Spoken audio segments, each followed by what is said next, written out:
नाशिकच्या एमबीपी महाविद्यालय आणि रुग्णालयामध्ये डॉक्टरांच्या हलगर्जीपणामुळे एका नवजात बाळाचा मृत्यू झाल्याचा आरोप कुटुंबियांकडून करण्यात येतोय.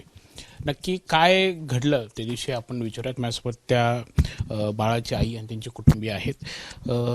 ताई, मला सांग की काय झालं होतं नक्की? 2 ऑक्टोबरला मला 10:30 वाजता ॲडमिट केलं त्यांनी. पहिले चेक केलं, मग 10:30ला ॲडमिट करून घेतलं. त्याच्यानंतर मला लेबर पेन स्टार्ट झालं होतं. मग 12-12:30 वाजता त्यांनी मला कळायचं इंजेक्शन दिलं एक पहिलं. मग थोडं लेबर पेन वाढलं माझं. त्याच्यानंतर साधारण 4-5 वाजता 4-1 वाजता त्यांनी मला परत 2 इंजेक्शन दिले. त्याच्यानंतर माझं लेबर पेन अजून जास्त वाढलं आणि सगळे फक्त उभे होते. चेक कोणी तेव्हा फक्त बाळाचं ECG म्हणजे ठोके वगैरे चेक केले तर नॉर्मल होतं सगळं. बाळाचे ठोके वगैरे मला ऐकवले त्यांनी. ECGचा रिपोर्ट वगैरे दाखवला आणि नंतर जेव्हा डिलेवरी करायची वेळ आली तेव्हा त्यांच्याकडे तर व्यवस्थित म्हणजे कट वगैरे द्यायला ब्लेडसुद्धा त्यांनी यूज नाही केलं. मला जे मागे डॉक्टर बसले पुश करण्यासाठी त्यांनी मागूनच सीझरने कट्स दिले मला. ज्यावेळेस त्यांना वाटायला लागलं की आता बाळ गुदमरतंय मध्ये, तेव्हा हो, माझी नॉर्मल डिलिव्हरी होती. मला कोणत्याही प्रकारची भूल दिलेली नव्हती, त्यामुळे मी पूर्ण शुद्धीत होते. आणि ते जे जेंट्स मेल डॉक्टर होते ते मागे बसले. त्यांनी मग पोटावर पुश केलं आणि पुढे फक्त एकच फिमेल डॉक्टर होती. बाकीचे सगळे जे डॉक्टर होते ते फक्त बघत होते. जर ते पुश करतायत तर माझं म्हणणं असं आहे की त्यांनी सगळ्यांनी समोर उभं राहून बाळाचं प्रोटेक्शन घेणं त्यांचं काम होतं. त्यांनी पुश केलं तर माझं बाळ डायरेक्ट बाहेर उडालं आणि जे समोर फिमेल डॉक्टर होते ना त्यांनी ते व्यवस्थित पकडलं नाही. बाळ डायरेक्ट जमिनीवर पडलं आणि ते स्वतः जोरात ओरडल्या, ओ शिट म्हणून. आणि लगेच डॉक्टर आणि लगेच त्यांची जी त्यांच्या हाताखाली काम करणारी डॉक्टर होती तिला त्यांनी पाठवलं की जाऊन बाळाचे जे डॉक्टर असतात त्यांना बोलवून आण म्हणून चेक करायला बाळाला. त्यांना मी त्यावेळेस विचारलं की काय झालं मॅडम नक्की, तर ते बोलले की काही नाही म्हणे, बाळाचे ठोके जरा कमी पडत आहेत म्हणून बाळाचे डॉक्टर बाळाला चेक करतील. पण त्यावेळेस बाळ रडलंच नाही आणि नाळ जी होती ती पूर्णपणे बाहेर पडली, साईडला बेडच्या तुटून पडली. बाळाचे डॉक्टर आले, ते बाळाला चेक करत होते. बाळाचा रडण्याचा वगैरे काहीच आवाज येत नव्हता आणि मी त्यांना विचारलं की काय झालंय, मुलगा झालाय मुलगी झाली आहे, पण ते मला कोणत्याही प्रकारचं काहीच उत्तर देत नव्हते. फक्त सांगत होते की बाळाचे डॉक्टर बाळाला चेक करतील आणि तुम्हाला सांगतील. बाळाचे हार्ट रेट कमी झालेत असं फक्त ते मला सांगत होते. आणि त्याच्यानंतर मग मला कमीत कमी त्यांनी अर्धा तास तसंच बसवलं. मला स्टिचेस वगैरे पण त्यांनी तोपर्यंत टाकले नाही. फक्त बाळाकडे सगळे डॉक्टर जाऊन चेक करत होते. अर्ध्या तासांनी नंतर त्यांनी मला स्टिचेस वगैरे टाकले आणि रूममध्ये शिफ्ट केलं. पण मी तेव्हा थोडी अनकॉन्शियस होऊन गेली होती ऑक्सिजन लेवल कमी झाल्यामुळे.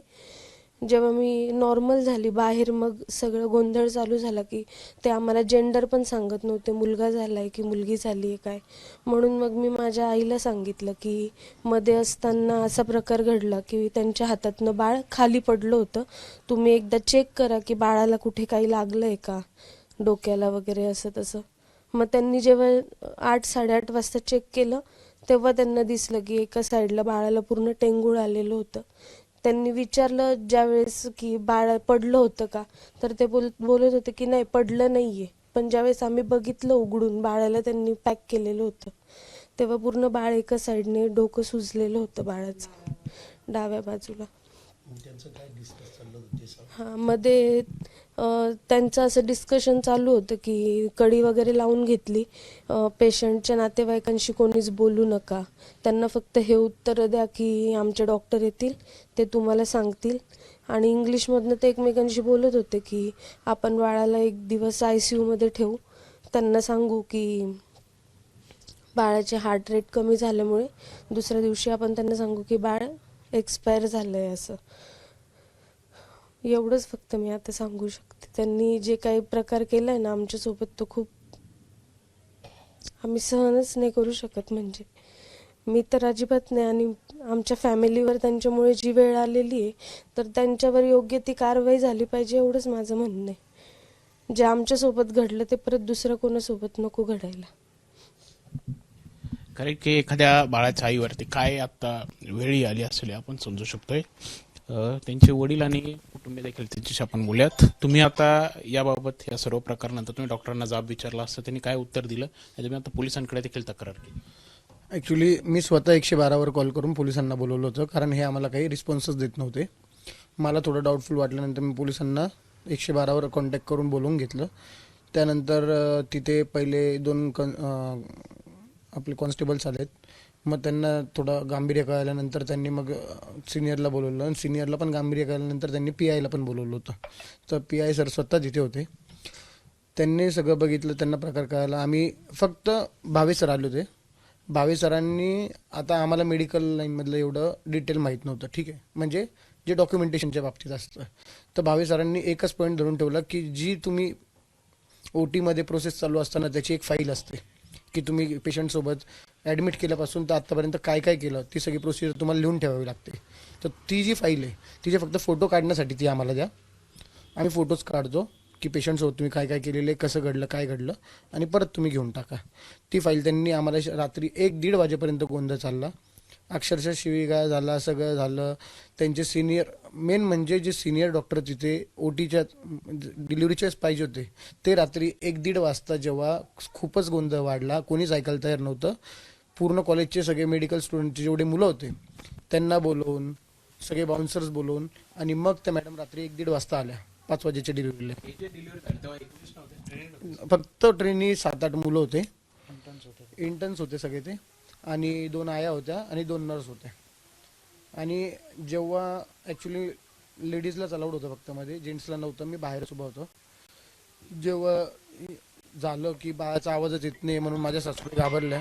त्यामध्ये जायचा प्रयत्न करत होता, तर त्यांच्यातल्या एका डॉक्टरने अक्षरशः त्यांना खेचून असं मागे फेकून दिलं की मध्ये नका जाऊ, मध्ये अलाउड नाही. किती वेळ बाहेर उभं ठेवलं होतं, काय? आम्हाला 5-5:30 वाजेपासून डिलिव्हरी झालेली होती. तर जवळजवळ 9-9:30 वाजेपर्यंत, जोपर्यंत आम्ही जबरदस्ती फिरत मध्ये गेलो नाही. ॲक्च्युली माझी साली आली, मग ठीक आहे लेबर रूम आहे म्हणून आम्ही पहिले लेडीजलाच जाऊ दिलं की मध्ये काय प्रोसिजर आहे, काय झालेलं काय आहे ते बघून ये, काय प्रकार आहे. म्हणून तिला जेव्हा पाठवलं तेव्हा आम्हाला कळालं की बाळ हे मृत आहे. तोपर्यंत त्यांनी आमच्याकडे डिक्लेअर पण केलेलं नव्हतं की बाळ एक्सपायर झालेलं आहे. त्यांनी मला फक्त विचारलं तुम्ही सोनोग्राफीचे रिपोर्ट हे नाही केले का, ते नाही केले का, बाळाचा हा प्रॉब्लेम आहे, तो प्रॉब्लेम आहे. मग त्यांना मी एक जाब जर उत्तर देत राहिलो, कारण मी सगळ्या प्रोसेस करून बसलेलो होतो, जेव्हा मी सगळं सांगत राहिलो, मग त्यांनी प्रत्येक वेळी मला वेगवेगळं कारण दिलं. मग बाळाचे ठोके कमी पडले, मग बाळाच्या नाकातोंडात शी झाली, शी गेली, ती बाळाच्या नाकातोंडात गेलेली आहे म्हणून बाळाचा जीव गुदमरला. मग त्याच्यानंतर आम्ही त्यांना ठोक्यांसाठी विचारलं. मशीन असतं, ECG असतं, बाळाच्या ठोक्यांची रेकॉर्डिंग असते मशीनमध्ये. तर विचारल्यानंतर त्यांनी आम्हाला सांगितलं की आम्ही ठोके तर देऊ शकतो तुम्हाला, पण टायमिंग एक्झॅक्ट नाही देऊ शकत, आमच्या मशीनचा प्रॉब्लेम आहे, मशीन खराब. आता काय तुमच्या सर्व प्रकारानंतर मागणी? मी तर त्या PI साहेबांशी पण बोललो आहे. आम्ही आता फक्त कायद्यावर विश्वास ठेवून प्रोसेस केलेली आहे. आज माझं बाळ गेले, तिथं परत मला येणार नाही आहे. पण हीच घटना परत दुसऱ्या कोणासोबत व्हायला नको म्हणून ते जे इंटर्न्स होते, ठीक आहे तुम्ही मुलांना शिकवताय, मेडिकल कॉलेज आहे, पण सगळं जर त्यांच्या हातात तुम्ही जबाबदारी देऊन टाकाल तर तुम्ही लोकांच्या जीवाशी खेळत आहे.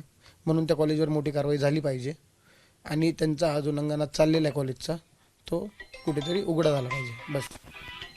म्हणजे सकाळी 10:30ला तिला ॲडमिट केलं आणि त्याच्यानंतर तेव्हापासून ती लेबर रूममध्येच होती. म्हणजे दिवसभर तिने काही खाल्लेलंही नव्हतं. मी मध्ये एकदा जाऊन विचारलं की मॅडम तिला काही खाऊ घालू का, तर त्यांनी मला सांगितलं नाही आता काही देऊ नका म्हणे तिला खायला. तरी पण मी 4 वाजता माझ्या जावयांना सांगितलं की थोडंसं ज्यूस वगैरे काहीतरी घेऊन या, तिने काहीच खाल्लेलं नाही आहे. म्हणून मी तिला 4 वाजता बाहेर घेऊन आली, थोडंसं तिला ज्यूस वगैरे पाजला आणि नंतर एक डॉक्टर येऊन तिला परत आतमध्ये म्हणे आता तू आतमध्ये चल म्हणे, बाहेर नको थांबू, म्हणून तिला परत बाहेर घेऊन गेली. तेव्हापासून मी बाहेरच बसलेली होती की डिलेवरी काय आहे, केव्हा पण होऊ शकते.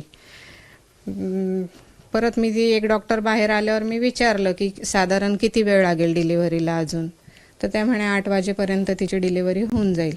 पण ती जवळजवळ 6-6:30च्या दरम्यान तिची डिलिव्हरी झाली. आणि जेव्हा आतून एक डॉक्टर पळत आली बाहेर, तेव्हाच मला डाऊट आला की हिची डिलिव्हरी झाली, पण मला बाहेर बाळाचा रडायचा आवाज आला नाही. म्हणून मी विचारत होती तिला की काय झालं, त्यावेळेस त्या मला फक्त म्हटल्या की डिलेवरी झाली आणि सगळं ठीक आहे मावशी, तुम्ही बसून घ्या जागेवर. आणि त्या तिकडनं ते बाळाच्या डॉक्टरला घेऊन आल्या. तेव्हा मी परत तिला विचारलं की काय झालं, पण ती त्यावेळेस डॉक्टरांशी बोलत होत्या आणि बोलता बोलता ती त्या डॉक्टरांना एवढंच म्हटली की जोर से फट गया, हे मी ऐकलं. पण ते आता नेमकं काय फट गया आणि कशाबद्दल सांगत होती ते मला काही माहीत नाही. म्हणून मी तिला परत म्हटलं, मॅडम काय झालं, डिलेव्हरी झाली पण मला बाहेर बाळाचा रडायचा आवाज येत नाहीये, मुलगा आहे का मुलगी आहे, निदान तुम्ही ते तर सांगा. म्हणे आता बाळाचे डॉक्टर आतमध्ये गेलेत, ते त्यांना तपासतील आणि तेच तुम्हाला सगळं सांगतील, तोपर्यंत तुम्ही बाहेर खुर्चीत बसून घ्या म्हणे शांत. एवढंच मला ती बोलली. त्याच्यानंतर जवळजवळ 9, 9:30, 10 वाजले तरी आम्हाला नेमकं काय झालं आहे, मुलगा झाला आहे की मुलगी झाली आहे, बाळासोबत नेमका काय प्रॉब्लेम घडला आतमध्ये, काहीच सांगितलं नाही त्यांनी आम्हाला. मी ज्यावेळेस तिची डिलिव्हरी झाली त्यावेळेस मी घरी आलेलो होतो काही सामान आणण्यासाठी. माझ्या मिसेसचा, माझ्या जावयांचा फोन आला की पप्पा असं असं डिलिव्हरी झाली पण आतमध्येच आहे, अजून बाहेर आणलं नाही. मग म्हटलं मम्मीकडे फोन द्या, तर ते बोलले की मम्मी पण मध्येच आहे. मग मी त्यांना काय सांगितलं, मम्मी बाहेर आली की मला लगेच फोन करायला सांगा, काय आनंदाची गोष्ट, काय मुलगा मुलगी आहे ते ऐकण्यासाठी. मग माझी मिसेस बाहेर आल्यानंतर मग माझी मिसेसनी मला फोन केला आणि ती मला रडून बोलायला लागली, अहो म्हणे डिलिव्हरी झाली पण बाळ रडलंच नाही म्हणे, तर तुम्ही पटकन या म्हणे. ते मी गेलो एकदम फास्ट तिथून. तिथे गेल्यानंतर ती परिस्थिती बघितली, त्यांना विचारायचा प्रयत्न केला पण ते काय सांगायला तयार नव्हते. सांगायला तयार नाही तोपर्यंत आमच्या जावयांनी मग परिस्थिती बघून आणि पोलिसांना कॉन्टॅक्ट करून पोलीस वगैरे आले. तोपर्यंत माझी 2 नंबरची मुलगी, मोठे जावाई पण आलेत. आणि मग माझी 2 नंबरची मुलीला आम्ही सगळ्यांनी मध्ये पाठवलं, का तू लेडीज आहे, तू मध्ये जा. मग तिने ती आतली परिस्थिती, बाळाची परिस्थिती बघून बाहेर येऊन मग आम्हाला एवढंच सांगितलं की पप्पा मुलगा आहे पण बाळ काय हालत नाही म्हणे, बाळाची हालचाल कुठलीच नाही आहे. मग त्याच्यानंतर मग मी सनकलो जरा आणि मग आम्ही मध्ये घुसलो, जबरदस्तीने मध्ये घुसलो. आणि मग मध्ये गेल्यानंतर ते कुठलाही स्टाफ आमच्याशी बोलायला तयार नाही, जसे की सगळे मुख्य असतील ते. आणि त्याच्यानंतर तोपर्यंत पोलीस आली. मग पोलिसांकडनं आम्ही पोलिसांच्या थ्रू आम्ही जो रिपोर्ट पहिल्यापासून ते आत्तापर्यंतचे रिपोर्ट मागत होतो, तर ते कुठलेही पेपर ते द्यायला तयार नव्हते. मग त्याच्यानंतर मी PI गणेश न्यायाधीश साहेब आहेत, त्यांना रिक्वेस्ट केली की सर याचा पंचनामा इथे जागेवरच झाला पाहिजे आणि पुढच्या कारवाई करून आणि याच्यात जो दोषी असेल त्याला कायद्याने कम्प्लिटली पनिशमेंट हे मिळायलाच पाहिजे, ताकी जेणेकरून दुसऱ्यांबरोबर असा प्रकार घडणार नाही. या कारणाने आम्ही या इथपर्यंत पोचलेलो आहोत. आणि तिथून मग त्यांचं पंचनामा वगैरे घेऊन बाळाला मग सिव्हिलमध्ये पोचवलं पोस्टमार्टमसाठी. काल बाळाचं पोस्टमार्टम सकाळी झालं आणि त्याच्यानंतर त्यांचं अंत्यविधी करून आम्ही रिटर्न हॉस्पिटलला आलो. परत हॉस्पिटलला आल्यानंतर मुलीची परिस्थिती बघितल्यानंतर आम्ही निर्णय घेतला की तिला ह्या वातावरणात नाही ठेवायचं, आपण घरी घेऊन जाऊ. आणि शेवटी मग डिस्चार्ज घेऊन तिला घरी घेऊन आलो. आता पुढच्या कारवाईसाठी सिव्हिल हॉस्पिटलमधून माहिती मिळालेली की तिथले पोस्टमार्टमचे रिपोर्ट यायला तकरीबन 15 दिवस लागतील. मी पुन्हा Adgaon police station senior PI Ganesh जे न्यायाधीश साहेब आहेत त्यांना पुन्हा जाऊन भेटलो. त्यांनी मला सांगितलं की म्हणे सर म्हणे तुम्ही आता बिंदास राहा, चिंतित करू नका. आता जेव्हा आमच्याकडे ते रिपोर्ट येतील याचे पोस्टमार्टमचे, ते रिपोर्ट आल्यानंतर मग आम्ही पुढची कारवाईला लागू आणि चौकशीला पाठवू. आणि त्या चौकशीच्या अंतर्गत जो बी दोषी ठरेल त्याला कायद्याने ती कारवाई करून आणि कायदेशीर त्याला. ते सुरुवातीला तर आम्हाला हेच सांगत होते, आमची काही चूकच नाही आहे. आणि ज्या वेळेस प्रत्यक्षात मुलगी बघून, माझी 2 नंबरची मुलगी आतमध्ये जाऊन बाळाचं ते टेंगूळ बिंगूळ बघून आणि त्याची काही हालचाल नाही, बाहेर येऊन जेव्हा तिने आम्हाला सांगितलं आणि जेव्हा आम्ही आतमध्ये गेलो, मग मी स्वतः ती परिस्थिती बघितली आणि मी सिनियर PI न्यायाधीश साहेबांना स्वतःमध्ये घेऊन गेलो. त्यांना बघितलं की सर म्हटलं बाळाचं हे बघा, डाव्या बाजूला कानाच्या वरती त्याला केवढा मोठा टेंगूळ आलेला आहे. ते त्यांनी स्वतः प्रत्यक्षात त्याची परिस्थिती बघितली आणि तेव्हा डॉक्टर न्यायाधीश साहेबांनी सुद्धा मान्य केलं की बाळ हे पडून आणि ह्या त्याला टेंगूळ, बाळाला ह्याच जागेवर लागलेलं आहे, बाकी कुठे लागलेलं नव्हतं. त्याला कानाच्या डाव्या कानाच्या वरच्या बाजूला लागून आणि असा मोठा एवढा फुग्यासारखा टेंगूळ झालेला होता. तो टेंगूळ त्यांनी नेहाळदे साहेबांनी बघितल्यानंतर नेहाळदे साहेबांनी सुद्धा सांगितलं, त्या डॉक्टरांना बोलले की तुम्ही जरी नाही म्हणताय पण बाळ पडलेलं आहे आणि त्याला लागलेलं हे दिसतंय धडधडात. मग ते सगळं कारवाई केल्यानंतर मग पुढची कारवाईला आता नेहाळदे साहेबांनी मला सांगितलेलं आहे की तुम्ही ते रिपोर्ट येईपर्यंत शांत राहा. रिपोर्ट आल्यानंतर मग आपण पुढची कारवाई सगळी करू आणि जेव्हा ती चौकशी पूर्ण झाल्यानंतर त्याच्यामध्ये जो पण दोषी ठरेल त्याला त्या लायकीचं पनिशमेंट त्याला दिलं जाईल आणि त्याबद्दल काही हे होणार नाही. पण आम्ही जी पेपर मागत होतो मुलीला ॲडमिट केल्यापासून डिलिव्हरीसाठी, तर तिच्याबरोबर हा प्रकार घडला.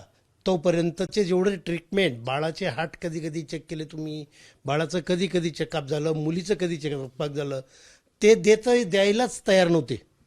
आणि ती शंका आम्ही त्यांना बोलून सुद्धा तरी द्यायला तयार नाहीत. म्हटलं तुम्ही फक्त तुमचा वेळ घालवतायत आणि आमच्याकडनं वेळ तुम्ही घेतायत की तुमचे हा परिस्थिती अशी घडल्यामुळे आणि त्या रिपोर्टमध्ये चेंजिंग करायला तुम्ही आमच्याकडनं वेळ घेतायत. ह्या सगळ्या गोष्टी PI नाळदे साहेबांच्या समोरच्या झालेल्या आहेत आणि त्याच्या पुढे त्या विषयावर चर्चा चालू आहे. मी नायब सुभेदार विजय गोविंद, एक्स सर्व्हिसमन सुभेदार म्हणून आर्मी. तरी मग सगळ्यांना माझी विनंती आहे की याच्यावर पूर्णपणे कारवाई झालीच पाहिजे आणि हा जो दोषी आहे त्याला पनिशमेंट हे झालंच पाहिजे, जेणेकरून दुसऱ्यांबरोबर हा प्रकार घडू नये. याच्यासाठी माझी सगळी तळमळ चालू आहे. एकंदरीत आपण बघत आहोत की या संपूर्ण प्रकरणानंतर आता पोलिसांकडून देखील चौकशी केली जाते. त्या प्रकरणाचा विसेरा जो आहे बाळाचा तो राखून ठेवण्यात आलेला आहे आणि कॉलेज प्रशासनावरती कारवाई करावी अशी मागणी केली जाते. कॅमेरामॅन किरण काटरसह प्रांजली कुलकर्णी, ABP माझा, नाशिक. नाही, ते आम्ही सगळी तपास केलेला आहे, चौकशी केली मी सगळी. बाळ पडलं वगैरे नाही आहे. त्याच्यामध्ये काय झालं की ह्या पेशंटचं आपल्याकडे पहिली डिलिव्हरी पण आपल्याकडेच झालेली आहे. दुसऱ्या डिलिव्हरीसाठी पेशंट आपल्याकडे आलेली होती आणि सगळं काही व्यवस्थित होतं, मॉनिटर करणं चाललं होतं. ती फुल लेबरमध्ये गेलेली होती आणि शेवटची एक 5 मिनटं तिचे ठोक्यांची गती कमी झालेली लक्षात येताच सगळी तयारी करायला घेतली होती की सक्शन किंवा तिला फोर्सेप लावून पटकन डिलिव्हरी करण्यासाठी. पण त्या मिनटात त्याच्या आतच ती डिलिव्हरी झाली आणि जे काही बच्चू होतं त्याचे हार्टबीट थांबलेली होती आणि ते रिवाईव्ह झालं नाही. त्याच्यात पडलं वगैरे असं काही नाही आहे. पिडियाट्रिशियननी पण लगेच त्याला अटेंड केलं, सगळं केलं. पण मग आता शेवटी काही गोष्टी आपल्याला PM चा रिपोर्ट आल्यानंतर वगैरेच कळतील की असं का झालं म्हणून. त्याला ज्या जखमा झाल्या दिसत होत्या किंवा काय ते म्हणजे कशामुळे झालं? नाही, जखमा असं काही नव्हत्या. त्याला जे काही कॅप्यूट म्हणतात, थोडंसं सूज आल्यासारखं असते डोक्याला, कारण ती जी डोक्याची हाडं जी असतात ती मऊ असतात. ती मोल्ड होऊन बाहेर येताना तो शेप थोडासा जो दिसतो ते थोडं प्रत्येक नवीन न्यूबॉर्न बॉबीला थोडं दिसतं ते तसं. कागदपत्रही मिळाले नाहीत असंही ते आरोप करत. नाही, कागदपत्र कसं असतं की जेव्हा असं हे चाललेली असते धावपळ, त्याच्यामध्ये ती कागदपत्र लिहिली जातात. नंतर मग त्याच्यानंतर असं असतं की नियमानुसार, कायद्यानुसार तसं बघितलं तर कागदपत्र एकतर तुम्हाला ती प्रॉपर्टी असते हॉस्पिटलची, ती तुम्हाला कायदेशीररित्या पोलिसांकडनं म्हणा किंवा कोर्टाने जर मागितली तर ती त्यांना कॉपी मिळू शकते. पेशंटला सुद्धा हवी असेल तर मग त्याला प्रॉपर त्यांनी अर्ज करायचा असतो आणि त्याच्या कॉपीज मिळू शकतात पेशंटला. फक्त मग जेव्हा अशी इमर्जन्सी असते आणि सगळं चालू असतं तर त्याच्यात थोडासा वेळ लागू शकतो पेपर उपलब्ध व्हायला. सर, आता यावरती कमिटी देखील नेमली जाईल, चौकशी देखील होईल, सिव्हिलकडून देखील किंवा पोलिसांकडून. या सर्व चौकशीला आपण सहकार्य करणार. हो, नक्की, त्याच्यात काहीच प्रश्न नाही. ABP माझा, उघडा डोळे बघा नीट.